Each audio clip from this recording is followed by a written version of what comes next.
Hello and welcome to the EDFL TV show here sitting in the grandstand at Windy Hill with the EDFL finals.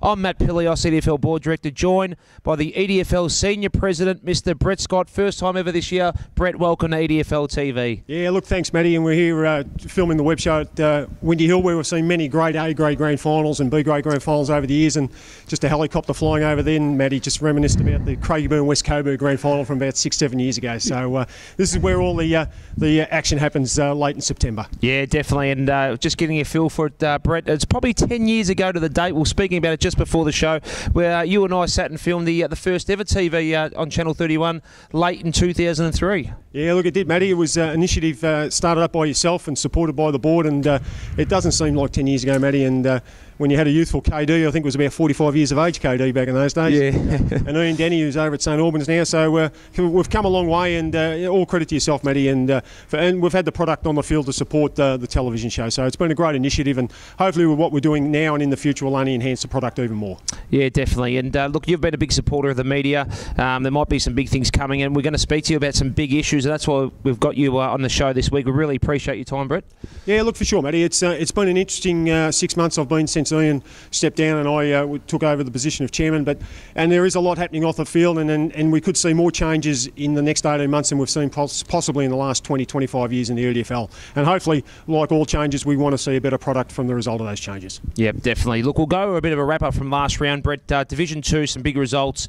East Killua defeated Coburg Districts fairly easy in the end, 109-54. Roxburgh Park 36-20. They probably haven't had a win like that in their careers.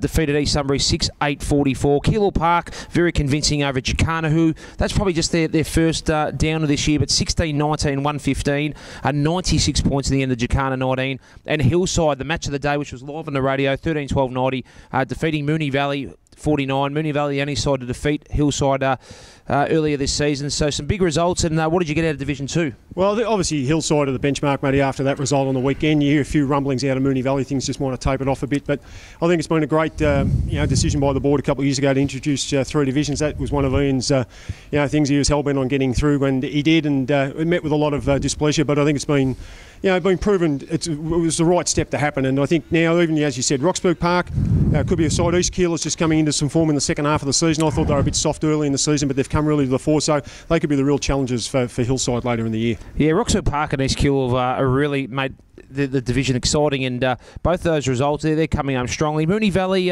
look, they'd be a little bit concerned with the loss being that big, but in saying that, Hillside are definitely the benchmark of Division 2. As we have a look in Division 1, and there were some pretty close games across the board. Craigieburn 9-10-64, lost to Glenroy 19-10-124, 10 goals in the end of Glenroy. Tullamarine 16-11-107, easy winners over West Meadows 6-5-41. This was a big result, Brett, and you tell me if you agree. Taylors Lakes at home 8-4-52, only 12 scoring shots, to now probably the new premiership favourites. And this is no disrespect to Tullamarine and Glenroy. Northern Saints, who scored 18-18, 126. You and I have been around the EDFL for such a long time. We know how hard it is to win at Taylors Lakes for any side. And for Northern Saints to come out and do that is phenomenal. And West Coburg, back in a bit of form, 13-16-94. Ran all over Hadfield at the end, 9-12-66. What was your thoughts on Division 1, round 13? Yeah, look, you're right, Matty. I think just on the Taylors Lakes, Northern Saints, I think Taylors Lakes did have a few out, but that was a hell of a statement by Northern Saints to win up there at Taylors Lakes, which has been a graveyard for a lot of sides over the years. Look, Northern Saints, I've seen them 3 or 4 times, Matty. They're a fantastic side. Nat Caruso, I haven't seen Nat Caruso before, but he's as good as any footballer running around in the EDFL at the moment. And his brother Fort just racks up 35 plus touches every game. But to me, Nat Caruso is a real focus point there. I agree with you, Matty. I think they're premiership favourites. A little bit worried about their defence, because I don't think they've really had a shutdown win this year where they could say they've won 8-7. Every game's a shootout for them. Their attitude's a bit like the Malcolm Blight at Geelong days. You kick 22, we'll kick 23. Now, you've got Ash Manning at Tullamarine is probably the best tactical mind in the competition. He's manufactured victories out of nothing all year and has done for a number of years in the competition. He's produced the goods time in, time out. And you hear about the cattle he's got at Tullamarine, the players he's got out, but he continues to win.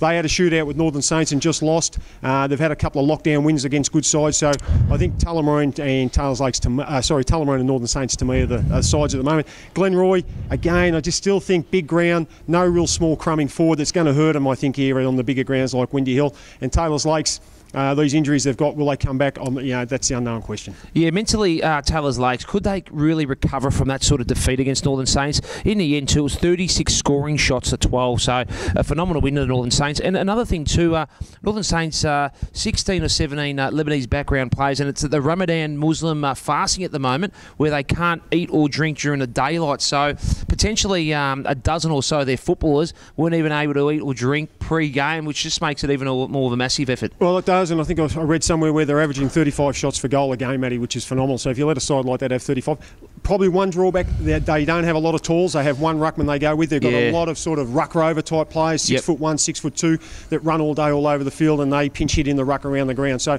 that could come back to haunt them a little bit.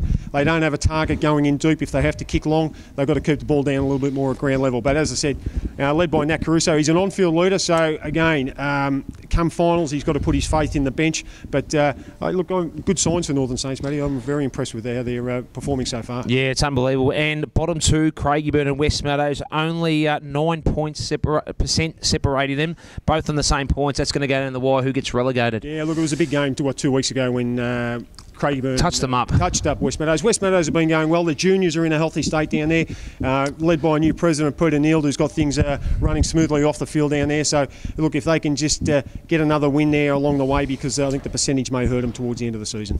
Very exciting Division 1, Brett. We'll go to Premier Division, and no doubt one of the premier comps in Victoria.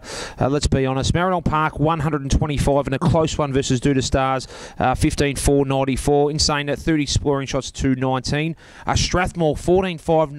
Couldn't defeat Avondale at home, 18-17-125. Huge win to Avondale Heights.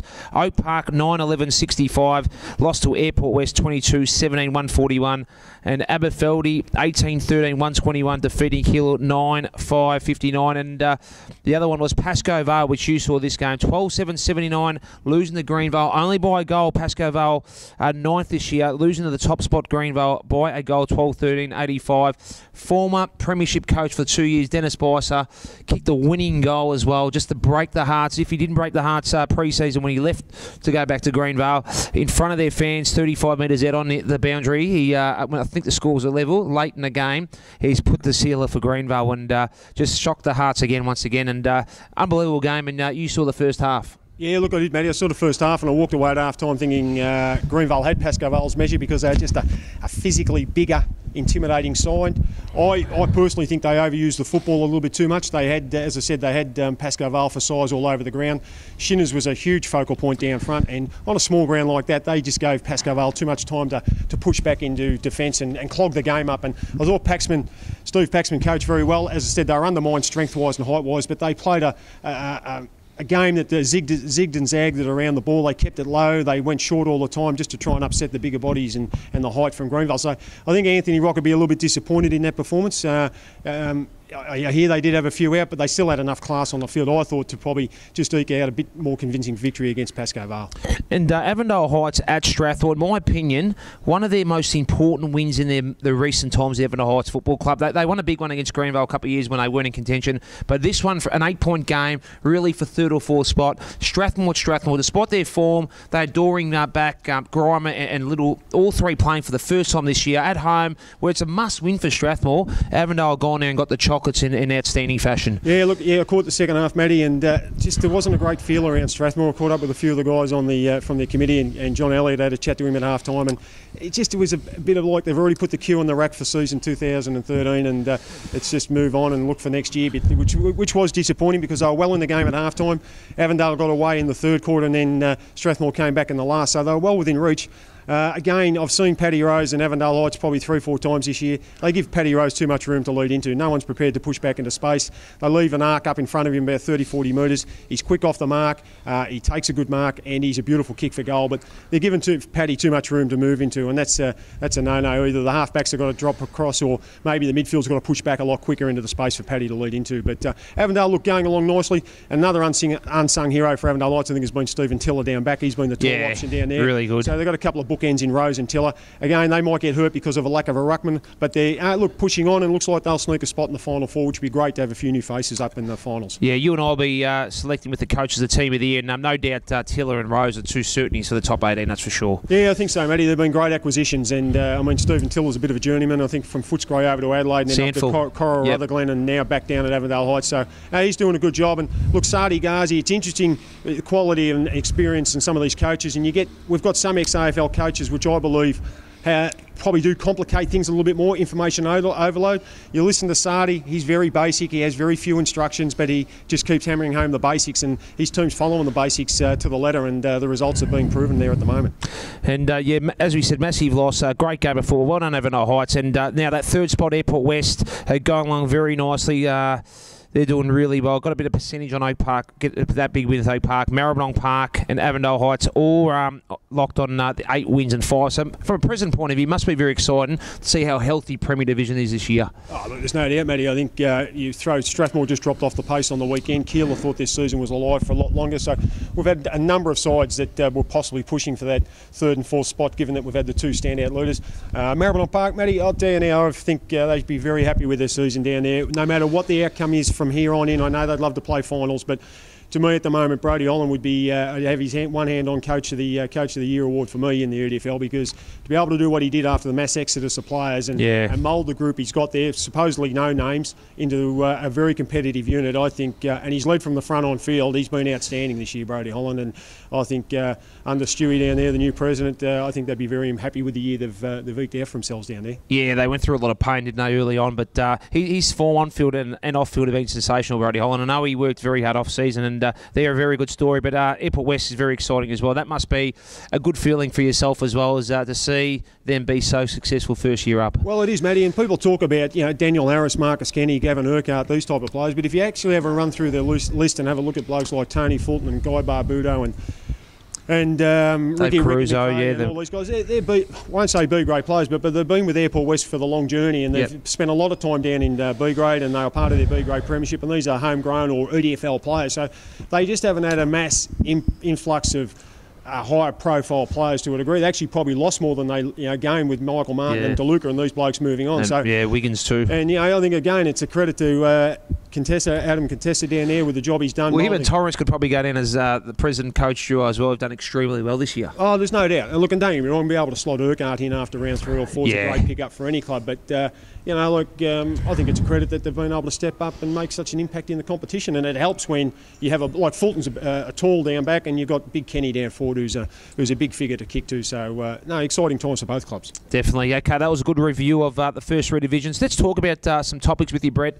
It's really great to have you on. A lot of people have always said it is tough to get the president on them, and look, there's always some interesting issues to talk about. The 3 divisions copped a lot of flack last year. As a board, you saw, and we saw firsthand how tough it was. So there was different reactions from different clubs. I've got no doubt it's worked well. 90% of people come up and said it's the best thing the league's done.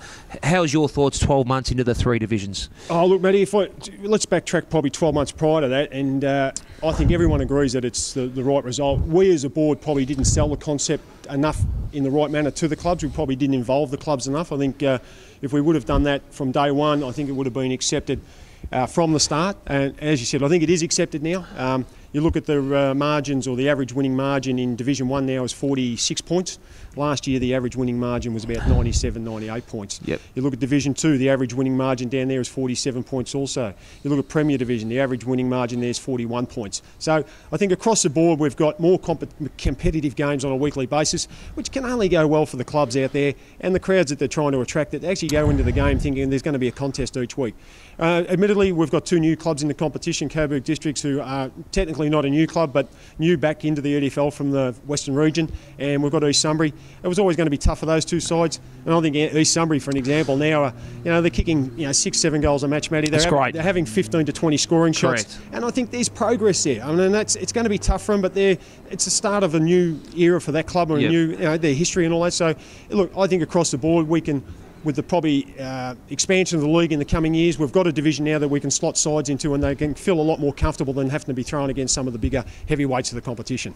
Definitely, yeah. The junior grading system, Romy Gupney, who has been on the board 2 years now with myself, who got voted on at the end of 2001. 2011, excuse me. He has been exceptional with the junior side of the EDFL. Can you tell us a little bit about the grading system and what may be implemented in season 2014? Yeah, well, look, Matty, again, with junior grading, our results in juniors has blown out. We this year will have the greatest winning margins in it's a big concern. Metropolitan football. It is, Matty, and it's no help to anyone. We don't attract or keep players. We don't attract or keep parents, and that possibly could put some clubs in jeopardy when we're trying to grow our product all the time. So, junior grading of some format will come in next year, and we have been sort of targeted in the past for not consulting with the clubs enough. We sent out a questionnaire for some feedback from the clubs on grading after we explained it to them at the last league meeting, and we've had 12 responses out of 27, Matty. So that's disappointing when it's such a big issue, and it's probably one of the biggest changes in recent history in the EDFL, that only 12 clubs could take the time to respond to something that we've tried to include the clubs on. So it does disappoint you, because we want to work with the clubs. We don't want to be against the clubs, but we think grading will offer a better product for juniors in the long term. Definitely will. EDFL Senior Rep Football always gets brought up to myself. No doubt you get the question all the time. That's maybe on the agenda? Well, definitely, Matty. We want to be part of any senior representative football in the future, whether it's from a club or league-based perspective, or from maybe a greater model that maybe AFL Victoria may put in place in metropolitan football. But for us with senior representative football, it's not a matter of if, it'll be when it happens. So we'll be on board. We'd like to hopefully that all the players will get on board. I understand that for some circumstances they won't be on board, but we'd like to think that representing the EDFL will be high on their agenda in the future. Some other issues that may be coming up: videotaping of the games. Eastern League have had it, VAFRA have got it, Northern Footy League have it this year. Where's the Eastern District Footy League at, in your opinion, with taping games, senior games during the home and away season? Look, Matty, it's a difficult one. We're not technically a big competition. You talk about the Eastern Football League and the amateurs; they are big competitions, and we talk about it's about expense-wise. And I'm not against any of these type of innovations, but we've got to see bang for our dollars really, because it's the club's money that we're talking about, and the clubs have got to be on board with us if they believe it's of use. I'm not going to ram anything down anyone's throat, because as I said, we've got to be responsible in the way we go about it. We're trialling taking games through in the final series. We're going to give that a trial, see what the feedback is there. Maybe we're using that for a different tool ourselves, but I think it's something that in the future will come on board. It'll be great for the umpires and great for clubs for their own analysis of the game as well. So it's something we'll definitely look at. 10 years ago, as we said, we started doing TV with a local TV show. Did that for 6 years. The last couple of years, it's just been YouTube TV and website TV, where we get 2,000 viewers instead of 20, 30,000. Could we see Eastern District Footy League TV back? Well, Matty, in perfect world, yeah, we'd love it back. I think what we'll have to do as a league at the end of this season is probably review our whole media spend. At the moment, we have a radio show on Saturday mornings, then we have a live call of a game at 2 o'clock on the Saturday afternoon, and we do the web TV. So we've got sort of 3 formats at the moment. We want to try and push into the greatest market we can for our dollars, and if that means we've got to condense the 3 into one product, maybe we have a greater show from 1 o'clock till say 6 o'clock on the Saturday, and we do a preview of the game there, do the game, and then follow up with a review and analysis and interviews after the game. Maybe do we forget them all, and maybe do we do a live coverage streaming live onto the internet? I'm not sure. These are the possibilities. Yep. Then the clubs could set them up in their rooms as well as have the game being fed into the club rooms as well. So again, it's what we can get, maximum exposure for our dollar. That's what we're looking for. Fantastic. The umpires, obviously, it's been a tough year for umpiring with training facilities, with numbers, but that's been across the board in local football. Me personally, watching you as president, I've seen you be a massive supporter for the umpires this year, doing everything possible. Where's the umpire situation at the moment? Well, right where we sit, Matt, here at Windy Hill, that's where ideally where we'd like to see the umpires as a permanent tenant, not as a part-time tenant, not as an afterthought. We want them here as a permanent tenant where they have rights here at the ground, and that's where we're pushing to at the moment, with Essendon ultimately moving to their Tullamarine facility by the end of the year. We will hopefully be in here by the end of 2013. Look, it's been tough for the umpires, and I agree across the board. If you look at country football, the amount of or the lack of umpires they have in country football, we're still very well off, but we're still not where we'd like to be. And down at the umpires, Jason Fisher, Kenny Waters, Ricky Waters, they're doing a fantastic job down there. It has been a tough year. We've had a few issues in the most recent weeks with officials and spectators and coaches with their behaviour towards umpires, which is just it's just uncalled for, and it's something we won't tolerate. And we've just got to clamp down on that as a league and make it all an enjoyable experience for everyone. Another big thing that we may be innovating this year is a team of the decade. Obviously, we do the team of the year this year. That's something that I suppose the committee would need a lot of support from the clubs. Yeah, look, it would, Matty. I think if the league want to do it, if that's what we want, we'll do it. And I think we've got to recognise our past as we move forward. There's been some great players over the last 10 years. If you look at 2000 to 2010 and some of the players that have graced the fields out there in the Essendon District Football League, there's been some fantastic players. And I remember the era of Oak Park in 2001 or 2003 and even Kilo amongst those years as well. Some fantastic players that I suppose you really want to give those guys recognition. Well, Matty, you could pick any position. You have a look at the small man position, and you spoke about Dennis Bice before, and you talk about Heath Ayres that has moved on now, and then you talk about Darren Milner. Now, there would be three of the best small men I've seen in the history of the EDFL. I mean, Heath Ayres on his day was unstoppable. I mean, Dennis Bice plays above his weight the whole time. He plays hard at it. You know, you wouldn't think he's pushing into the veteran stage now. And Darren Milner was silky smooth, and out here won a grand final for Oak Park out here against Keilor one day, and he didn't get the best on ground, which he should, my opinion, he should have got. So that's just one position, Matty. And if you want to look at full forwards like Blake Allbones and Simon Minton-Connell and these type of players, I mean, we've had standouts everywhere. And you talk about big men department, you know, we've had some classic. Andrew Garbutt was a great one. Another one, big Andrew Garbutt, you know, and you're looking past years. I mean, Simon Potter and a few other players that have been wandering around. We've had some great talent out there, so I think we should recognise the past, because the past is quickly forgotten. I know the great doctor who serves all the EDFL, Grant Xeros, was one of your favourites back in the day. He tore apart one of the legends of the competition out here, in one grand final out here, Matty. So look, he was a great player, and look, centre forwards, they're hard to come by. You know, you talk about blokes like Doc McCartney. One of the great centre forwards, Doc McCartney, just a workhorse. He was a Jonathan Brown of sort of the EDFL, wasn't he? Yeah, he's a monster. Never, always had front position. Never got outmarked, and never let the ball get out of his area. You know, so he was just a fantastic person to have in your side, someone like that. So look, we've had some great players, Matty, and we need to recognise them. And the last topic, we'll rush through this one, the point system. It's always getting talked about more and more with the pressure of finance now in local footy. Where's the EDFL or AFL Victoria at with that? Look, Matty, it's an interesting subject that gets brought up by a lot of clubs, and I think there's a lot more out there talking about it right at this particular time. And I'm talking about some of the big powerhouse clubs of the competition of even bringing it up. And if anyone's interested, you can pop on the local footy website and see an interview with Phil Merton from the Eastern Football League, where the Eastern Football League are now looking at a solution to the spending of clubs for next year. So that'll be a point system of some description over there. They're entertaining that, and I think it's, for us here, Matty, I'll be honest, I don't know how clubs can continue to finance what they do the way they do it, and I don't think it's sustainable. That's my personal opinion. I'm not speaking on behalf of anyone else.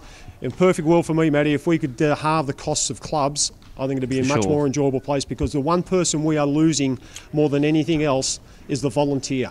And that volunteer is either the committee man or the person around the club who's got to put their heart and soul into it. And all these people, it's a hobby for them, it's an interest, and they're financing huge outlays on the field, and I personally don't think it's sustainable. And I'm more concerned about committees and quality presidents that we may be losing, that may be only in the job for 2 or 3 years and get out and move on. We want to maintain those people around the clubs and within the EDFL network, because they're good people, Matty, and we're here for football, community football, and we want to have some fun and enjoy it, you know. And as I said, the way the spend is going, I personally don't think it's sustainable. Thank you, Brett. It was good to speak about all those big issues, and no doubt everyone wants to hear yourself, and we'll appreciate your honesty with that. Let's go quickly through some of the big clashes we have in round 14. I know you got the run sheet next to you on your right. Some of the upcoming games, and we'll start quickly with the split round in Premier Division. Only 2 games this week. We'll be broadcasting live at 98.9 Northwest FM. Adam Sarakoglu doing an unbelievable job with Jake and the team. Anna's back. Keilor versus Strathmore at home. Massive game. Probably 2 of the, and I don't mean any disrespect saying this, probably the 2 disappointments of Premier Division on field. But obviously Keilor, due to a massive amount of injuries, unlucky with the, I thought, the Good Friday result. Then obviously they had no luck with the 4 points, but that was a non on-field issue, but and Strathmore obviously with their injuries and form, 2 sides that the seasons are over, but in the context of it, a massive game. Look, it is a massive game. I suppose it's just pride now, Matty. Look, experiencing what I did at Strathmore last week, I'd have to go for Keilor at home, even though they didn't have a great result against Aberfeldy last week. And you talk about injuries, I looked at their team on the list on the website. Now, if that's accurate, I still think Keilor's got they seem to have good players. They've got some good players, yeah, and they've got a good coach. So something is not right at Keilor, I'll be honest. And yep. you know, they recruit Andrew Brown straight out of AFL. He's delivered the goods. He was best player again on the weekend for them. So they said they lacked a ruckman for the last 2 or 3 years. They picked the ruckman up, but the results have gone south on them. So, but as I said, what I witnessed at Strathmore and what the feeling is around the club, I'd have to select Keilor. Yeah, I think Keilor just in an absolute thriller. Pascoe Vale at home versus Aberfeldy. Paco knocked off Aberfeldy in this game last year. Can't see that happening this time, but expecting a closer game and a strong second half finish for Pascoe Vale. Yeah, look, definitely, Matty. They'd take a little bit of heart from their performance last week, even though I know they are bitterly disappointed. Again, they believe they had a much better team on park this year than last year, and again, they've gone backwards with their performances this year. Saying that, Aberfeldy, I believe, are just sort of cranking up now. They could be, that game last week against Keilor where they really did a number on them, I think is just proof. And you mentioned in the reserves last week, I think you said Mel Michael, Ryan Edwards and... Tommy Hislop, unbelievable. Mel Michael and Ryan Allen, who's been sensational, probably on target for a team of the year this year, killed him this year, but come back from a 3-week injury. So phenomenal, those three players will come back. I think even David Fanning's had a couple of spells down in the reserve. So when you've got a club like that who's prepared to make hard decisions, that's setting a good standard and culture at the club, and I think they're on the park there. And obviously something special about the two Blues this year, isn't there? Well, there is, Matty, and there's good feeling down there. Look, you know, we don't want to talk about how they've only won the 1A grade premiership in their whole rich history, and people would be amazed to believe that. And they've been a powerhouse club, and they've had top-line recruits, Matty. I can even go back to when they won the B-grade premiership out here many years ago in about 1983 when they had Steve Robbins direct from Essendon. They had Steve Robbins in the centre. They went to A-grade next year and they picked up Ian Marsh straight out of Essendon. So they've always been able to attract the big recruits. They even pinched Billy Brewer from Glenroy when Billy Brewer won an A-grade best and fairest at Glenroy, and he went to Aberfeldy the next year. So they've always attracted the big names and high-priced recruits, but they have never, ever delivered the ultimate prize except for once in their history. So, but this year, as you said, Matty, there's, I think last year did them a lot of good. It did. And I think this year they're heading somewhere. Yeah, definitely. It's going to be a great year for the Aberfeldy Football Club. Quickly, Northern Saints versus Greenvale. Quick tip. Northern Saints. Northern Saints versus Craigieburn. Tullamarine versus Glenroy will be a cracking game. Ash Manning again against his old side. I think Tullamarine just at a very close game of football. Yeah, look, I'm tipping Tullamarine at Spring Street Reserve. Matty, I reckon they'll do the job again on Glenroy. Got a very quick side. Hadfield at home versus Taylors Lakes. And look, Hadfield are pretty good against West Coburg. I think they'll just in front of three-quarter time. Got overrun at the end.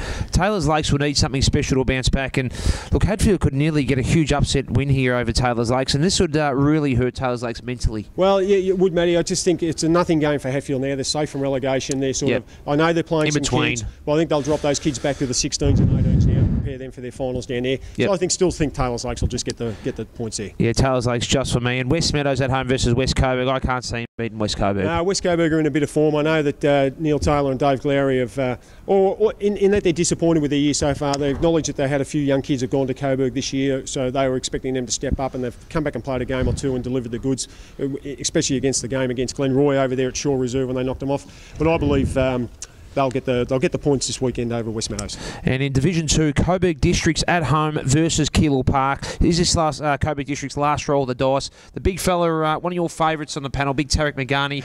He's played through, kicked 3 out of 6 last week, but he'll be on the panel next week as well. The big fella. I know you always used to crack a few jokes back in the day on, but can they beat Keilor Park at home? Nah, look, I think they've run their race, Coburg Districts. I think they had their chance a couple of weeks ago, Matty, to win a game that was a winnable one to put them in the 4, and they failed to deliver. I think Keilor Park will win the game.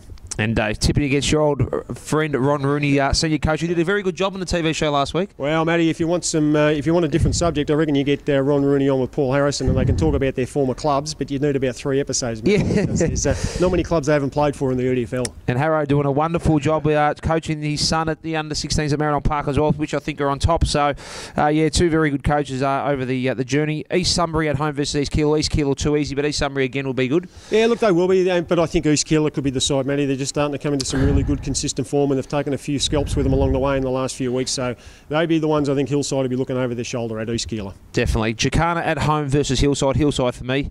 Yeah, definitely. As you said earlier, look, Jacana have been great this year for a side that's won 2 games, but I think now it's the season's starting to hit home. The length of the season, they're starting to tire a bit, and I think Hillside will just use the game as a bit of a tune-up game. And an absolute cracking game. We apologise we've run out of time, but Moonee Valley at home versus Roxburgh Park, 2nd versus 3rd, replay of last year's preliminary final. Roxburgh Park, the reason this is so big, Roxburgh Park are on a roll. Their last month has been way better than Moonee Valley, despite Moonee Valley being a game or two ahead. And they have all the momentum, Roxburgh Park. Can they get the big upset versus Moonee Valley at home? Well, they can, Matty. I think Joel Ferguson's the coach down there. He's only young. Very confident this week. Yeah, look, and he's done a fantastic job for a captain coach down there. I think 26, 27 years of age. It's a tough gig. He's moulded them into a competitive unit. And again, they've had their ups and downs. They come and go. You think they're on the verge of something and they just drop off a bit, but they are a young team. They're full of homegrowns. Ronnie McGill down there as president's doing a great job. He is. And I reckon Roxburgh Park can get the job done at home, because it's not an easy place to go and win, Matty. Should be a cracking game. Brett Scott, fantastic to have you on EDFL TV. No doubt we'll probably get you back up again for the grand final show. We really appreciate your time. Personally, for me, mate, you've always been a mentor with the EDFL. You've always been supportive, and you've been supportive of the media, mate, and that's why you're so well liked. But well done on doing a great job in your first year as president. Any last word to all the viewers out there? Oh, look, I think come along and support a great product, the EDFL. It's fantastic. We're going well. We've got we'll be in for a cracker of a final series all the way through, juniors and seniors. So if you get the chance, pop along, because you won't be disappointed. We're having our greatest year competitive-wise, and we could be on the verge of something special with either Greenvale going back-to-back or Aberfeldy putting the second A-grade flag up there, Matty. So anything's possible. Definitely. We'll be back at Windy Hill in the final series. Thank you, and good night.